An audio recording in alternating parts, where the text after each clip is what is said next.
Manever I say ma PENDREAM TV. PENDREAM TV there o see them yopo.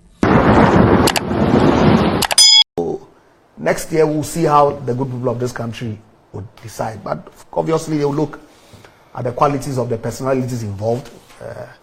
Thankfully, we have a candidate in the person of the former president representing the MDC. He's been vice president before. He's been president before. We saw his governance in the midst of a cough from China, which was even basis for the economic performance during his tenure. Yet they turn around and say that don't talk about COVID because everybody encountered externalities. As if to say all the externalities are the same. Randy, yesterday I was on a show with Felix. He says to me that we did not accept the reasons that they gave for the economic downturn during the era of President Mahama, right? And so, albeit he says that really accounted for the impact of the economic performance at the time.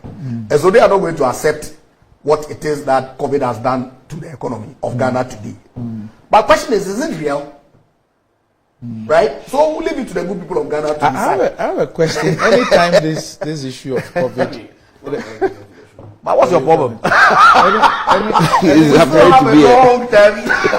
appearing to be a dialogue between the two of you. Anytime this COVID issue comes up, if I look at the figures, I look at the data, I mean, how much accrued to this government as a result of COVID?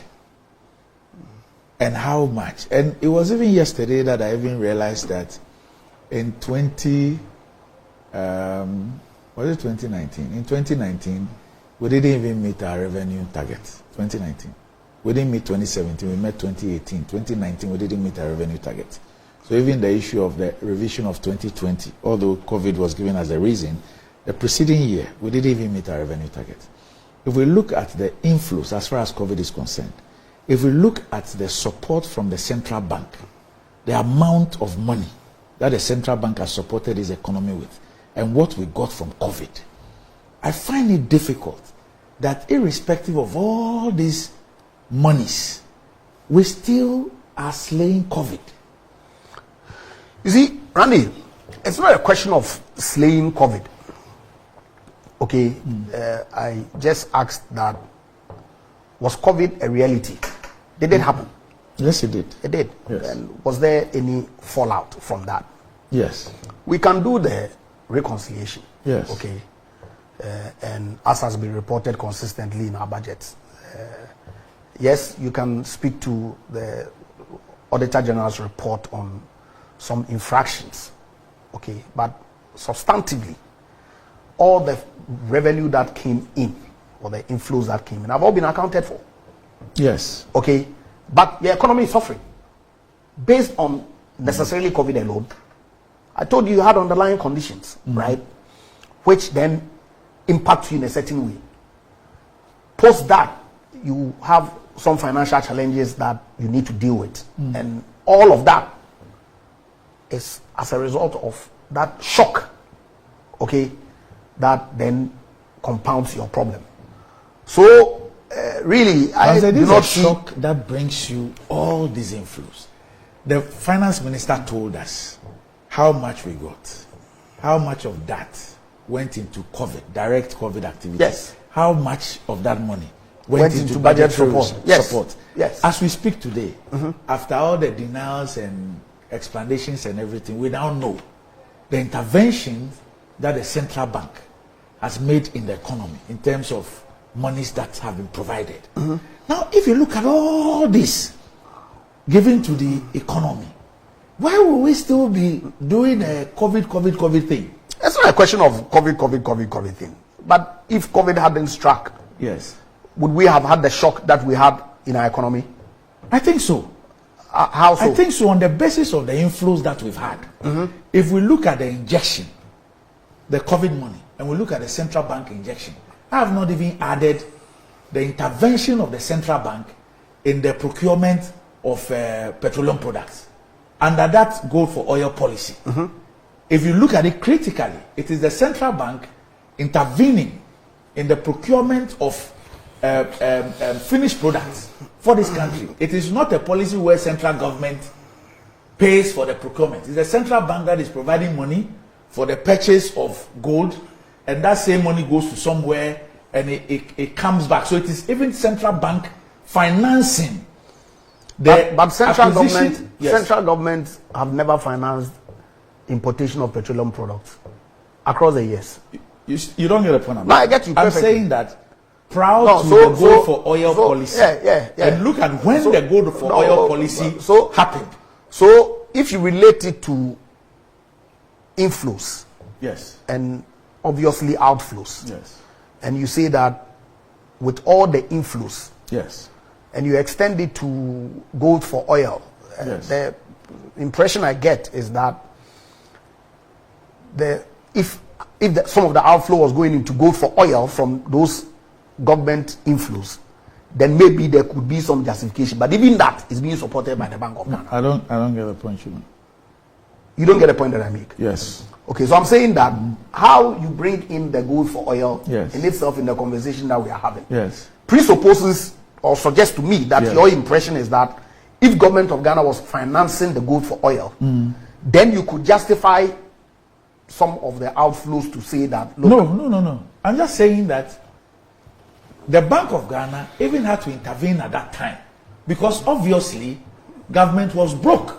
but government has never financed importation of petroleum products. You don't get the point I'm making. I get you perfectly. I am saying that. So the Bank of Ghana Yes. angle is neither here nor there. It Because is. no, it's not. It is. How is it? It is just because like it has never been a Egyapa- function of Egyapa- government to import petroleum products. Egyapa, it is just like what is happening.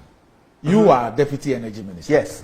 Under the gold for oil policy. Let me explain. Yes. See, the Bank of We are Ghana moving away itself, from the main conversation. the Bank of Ghana itself Here, teaching. had commenced the gold purchase program Yes. to build buffers to support our international trade. That's different from this. No, I'm coming. I said Yes. that's I'm relating it. Yes.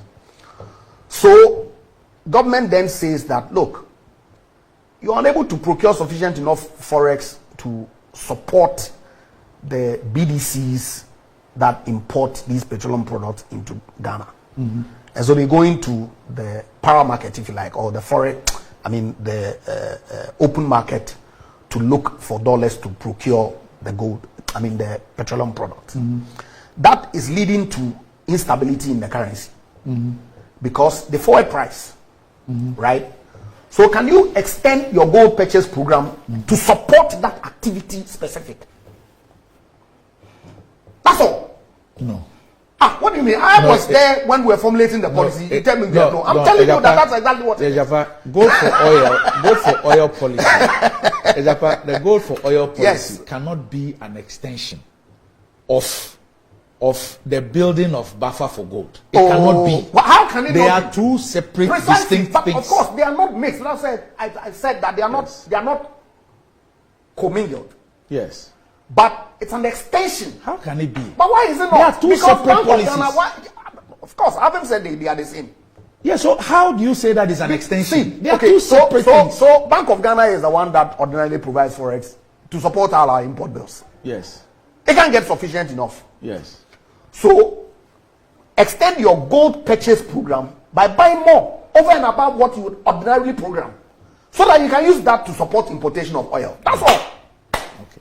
We will come back and deal with the issue because it is not what you're saying is not what Randy, the case is. that's But we'll come exactly back. what it is. not, I have the documents it's here. Not, it's not. It's not. It is not. It's not a case. It's not a case. When the I just ask you this and I move to Sam George. When the revenues from the gold for oil policy have been accounted for, who are the beneficiaries of that revenue? What revenue? The gold for oil, when it's done, and the oil is supplied to the BDCs or OMCs and others, and they sell the revenue. Who are the beneficiaries of that? Is the Which person institutions? is the company that sells the product? Which company? But you are importing the commodity. Yes. You have to pay for it. Yes. Yeah. So if you if you import, you pay for it. The owner of the commodity is there a revenue sharing mechanism that includes the central bank and other institutions? No. There's nothing. No. So But the Bank of Ghana ordinarily when they finance imports, do they get some revenue share with anybody? No, I'm asking you a specific But question. I've answered you. I said No. under the Go for Oil. No. So the MPA is not a beneficiary. No, I They are don't know not. that MPA is a beneficiary. Oh, If they will be, you will know they because are you say not. you have the Then policy. So I'm you will saying know. that there's no revenue sharing. Okay, all right. Okay, There's no revenue Okay. to be shared. okay. So let's hold it there. Sam, let me bring in. Jesus Christ. COVID-19. The finance minister was summoned to parliament. Yes. That day I saw you in the chamber. I don't know if you were paying attention. But he said to us that government spent 19 billion Ghana cedis. 19 billion Ghana cedis on COVID-19 expenditure. Andy, let's give them a round of applause. Now, how much did government get? We can't give you the total figure because it is an ongoing concern. Government is still getting money because Randy, today I have given my son 5 cedis. He's going to go and buy meat pie during his lunchtime. My 8-year-old son buying meat pie during his lunchtime is paying 1% COVID tax to this bunch of clueless, incompetent people in government.